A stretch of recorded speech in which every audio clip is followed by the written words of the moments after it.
இப்போ சொன்ன பிரச்சனையாயிடும். ஏன்னா இப்போ அந்த பிரச்சனை தான் பெருசாக ஓடிட்டுருக்கு. தேவையில்லாத பிரச்சனை தான், அதான் ஓடிட்டுருக்கு. தெலுங்கா தமிழா அது இது இது அது இதுன்னு நிறைய ஓடிட்டுருக்கு. ஓடிட்டுருக்க நேரத்தில் நம்ம இதை சொல்ல தேவையில்லையன்றதுக்காக என்னுடைய அன்பு சகோதரர் சிஎம் ரெட்டி அவர்களுக்கும், மேலும் ஏன்னா நமக்கு அடிக்கிறதுக்கு தானே ஒரு ஆள், அது நம்ம பார்த்துக்கலான்னு சொல்லிட்டு. ஆனால் இவங்க யூனியன் எல்லாமே நம்ம நுழையவும் முடியாது.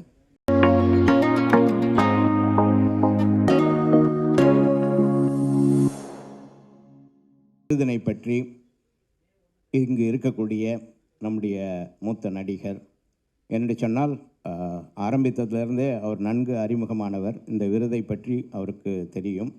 வெளிநாடுகளில் இருக்கின்ற போது கூட இந்த விருதுக்காக வந்தவர். திரு செல்வகுமார் அவர்களுக்கு மிக நெருங்கிய நண்பர்.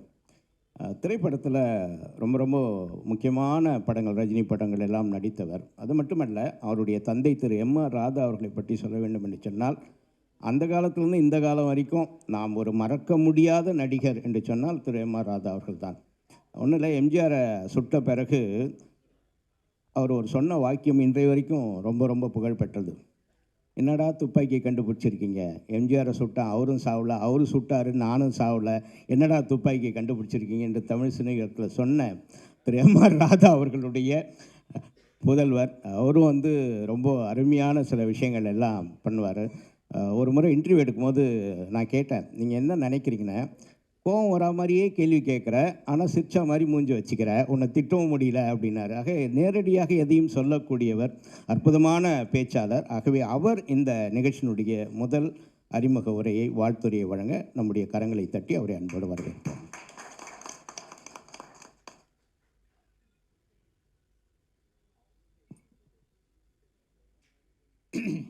இங்கே கூடியிருக்கும் என் கண்முனை கூடியிருக்கும் என் குடும்பத்தைச் சேர்ந்தவர்கள், மேடையில் வாழ்த்த வந்திருக்கும் என்னுடைய அன்பு சகோதரர் வேல்முருகன் அவர்களை.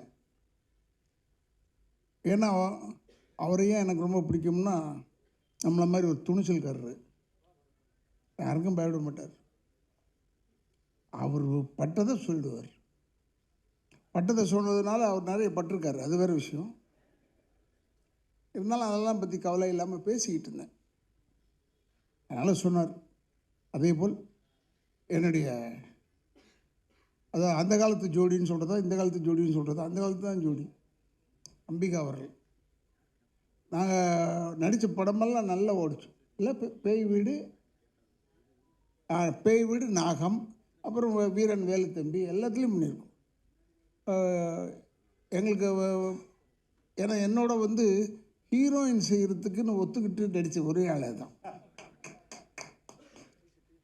ஏன்னா இதெல்லாம் திருட்டு ராஜாக்கள்லாம் கடல் கடந்து போனதுனால, கோவாக்கெல்லாம் போனதுனால அங்கே இல்லைங்க அவங்களுக்கு ஜோடி இல்லைன்னு சொல்லிட்டாரு எங்கள் இயக்குனர் ராமநாராயண் சார். அதே மாதிரி அண்ணன் சிஎம் ரெட்டி அவர் எங்களவர். இப்போ சொன்ன பிரச்சனையாயிடும். ஏன்னா இப்போ அந்த பிரச்சனை தான் பெருசாக ஓடிட்டுருக்கு. தேவையில்லாத பிரச்சனை தான், அதான் ஓடிட்டுருக்கு. தெலுங்கா தமிழா அது இது இது அது இதுன்னு நிறைய ஓடிட்டுருக்கு.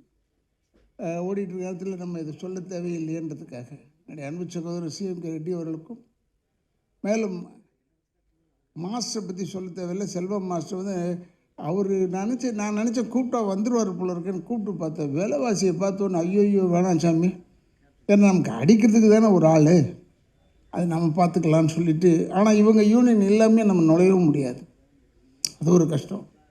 ஆனால் அவருக்கும் என்னெல்லாம் எப்பயுமே வியப்பில் ஆழ்த்தி கொண்டிருக்கும் என்னுடைய அன்பு இயக்குனர் விக்ரமன் அவர்கள். இப்போ கூட அவர் உடல்நிலை சரியில்லைன்னா கூட கவலைப்படலை, இந்த ஃபங்க்ஷனுக்கு வந்திருக்காரு பாருங்க. அதனால் நான் மிகவும் பாராட்டுகிறேன்.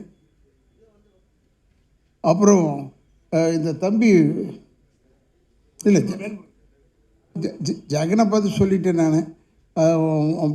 படத்தில் ஒன்று இந்த வயிற்றை கிழித்து வைரமெல்லாம் எடுப்பாங்கடா, என்ன படம்டா அது?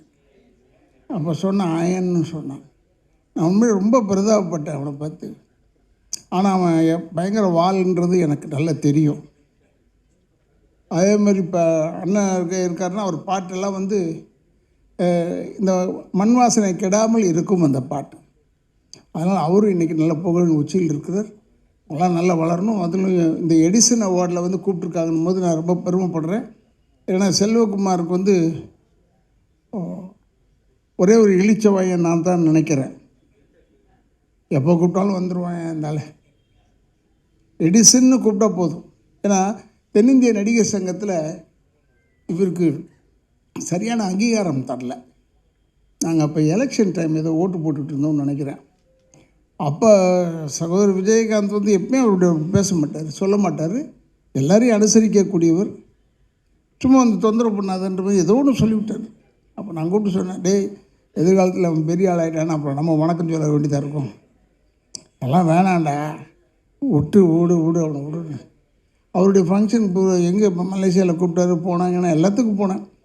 ஆனால் அவர் ஒரு ராசி இருக்குது அவர்கிட்டையும். கல்யாணம் ஆகாத பெண்கள் யாராவது அவர் கூப்பிட்டாருன்னா வந்துடுங்க ஃபங்க்ஷனுக்கு. ஏன்னா உங்களுக்கு இம்மிடியட்டாக கல்யாணம் ஆகிடும். நல்ல இடமா பார்த்து கல்யாணம் ஆகும். அதுக்காக சொல்கிறேன். ஏன்னா அதை நான் கண்கூடாவே பார்த்தேன். நான் சொல்கிறது மலேசியாவை பற்றி சொல்கிறேன். அவருக்கு தெரியும் யார் அந்த பெண்மணி, அதெல்லாம் தெரியும். எதுக்கு சொல்கிறேன்னா, ஒரு நல்ல உள்ளம் படைத்த மனிதன். இவ்வளோ பெரிய ஃபங்க்ஷன் செய்கிறது, அது பத்திரிகைக்காரங்களுக்கு முக்கியத்துவம் கொடுத்து செய்கிறது முதல் ஃபங்க்ஷன் இதுதான் நான் பார்த்தது வரைக்கும். நான் ஒருவேளை வந்திருக்கேனா இல்லையான்னு தெரியல, நான் நிறைய வந்திருக்கேன். பட் இவர் வந்து பத்திரிகைக்காரங்களுக்கு சக மரியாதை தரக்கூடிய ஒரே மனிதன் செல்வகுமார் அவர்கள் தான். உண்மையை பாராட்டுறேன். அவர் இப்போ இந்த எடிசன் 18th அவார்டு 18வது ஆண்டு அவார்டுன்னு எனக்கு ஆச்சரியமாயிடுச்சு. ஓ, இந்த நாளோட பழகி நமக்கு 18 வருஷம் ஆயிடுச்சா?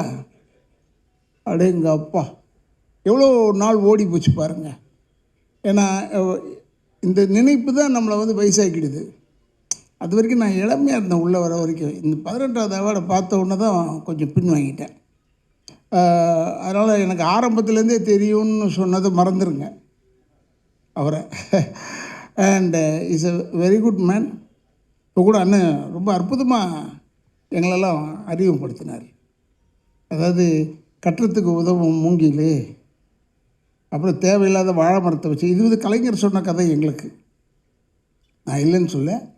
அப்போ தேவையில்லாத வாழை மரத்தை வச்சு தான் ஃபங்க்ஷன் பண்ணுவாங்க, அது தூக்கி ஓரத்தில் போட்டுருவாங்க. பட் இருந்தாலும் அதையும் மதித்துன்னு சொன்னார். சொல்லிவிட்டு உடனே என்ன தான் கூப்பிட்டாரு முதல் அவார்டு. அப்போ நாங்கள்லாம் மூங்கி மரம்னு நினைக்கிறோம். இப்போ அப்படி ஆயிட்டோமா என்னன்னு தெரியல. நாங்கள் ஆனால் எப்பயுமே நான் வந்து வாழை மரமாக இருக்கணும், எந்த மரமாக இருந்தாலும் ஒன்றும் தப்பு இல்லை, நல்ல மரமாக இருக்கணும், அவ்வளோதான் என்று சொல்லி அண்ணன் வந்து எங்களை ரொம்ப அற்புதமாக அறிமுகப்படுத்தினார். அதனால் அவருக்கு என்னுடைய வணக்கங்களை கூறி, செல்வகுமார் அவர்கள் இந்த ஃபங்க்ஷனை எடுத்து செய்கிறதுல எப்பவுமே வல்லவர். பல பேருக்கு பல வெளிநாடு காமிச்சிருக்கார். பட் என்னெல்லாம் அவர் கூப்பிட்றதா இருந்தால் மேக்ஸிமம் உள்நாடு தான் கூப்பிடுவார். ஏன்னா நான் கொஞ்சம் ஒரு நல்லவன் இல்லை, அதனால் ஒருவேளை கூப்பிட மாட்டாரா என்னன்னு தெரியாது. அதனால் சில டைமில் கூப்பிட்ருக்காரு. இப்போ மலேசியாலாம் கூப்பிட்டு போயிருக்காரு. மலேசியா வந்து என்னுடைய தாய் வீடு மாதிரி. எல்லாமே என்ன, எனக்கு நிறைய நண்பர்கள், நிறைய நானே போய் தனியாக போய் பார்த்துட்டு வரக்கூடிய அளவுக்கு தகுதி உடையவர்கள் அங்கே. மற்ற ஊர்லலாம் எனக்கு அவ்வளோவா தெரியாது. இருந்தாலும் இத்தனை வருஷம், கிட்டத்தட்ட 52வது வருஷம் சினிமாவில் இருக்கேன். இதில் நான் பார்த்ததே என்னென்னா, எங்கள் ஐயா சொன்னதான் ஞாபகம். படுத்துக்கிட்டு இருக்கும்போது கூட சினிமாக்காரன் காலை ஆட்டிக்கிட்டே தான் தூங்கணும். ஏன்னா செத்து போயிட்டேன்னு சொல்லிட்டு வேற ஆளை போட்டுருவாங்கடான்னு. ஆனால் அவர் காலத்துக்கு அவர் அந்த சொல்லியிருக்காரு. பட் இப்போல்லாம் அப்படி இல்லை. என் சைஸுக்கு ஒரு ஆள் இருந்தால் போதும், அந்த ஆளை போட்டுருவாங்க.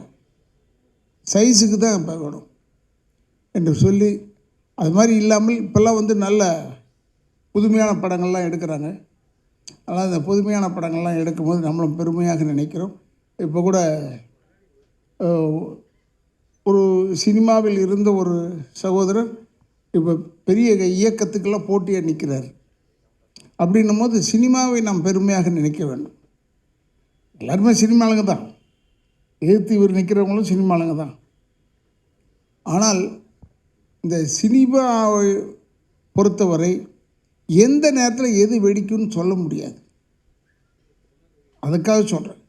இப்போ நான் பேசிட்டு போகிறேன், போய் இறங்கி கொஞ்சம் கீழே போகிறதுக்குள்ளே நான் தலைவன் ஆகிடுவேன் திடீர்னு. அப்போ எனக்கு தெரியும், ஏங்க தலைவன் ஆகிட்டீங்கன்னு கேட்கவும் முடியாது நீங்கள்.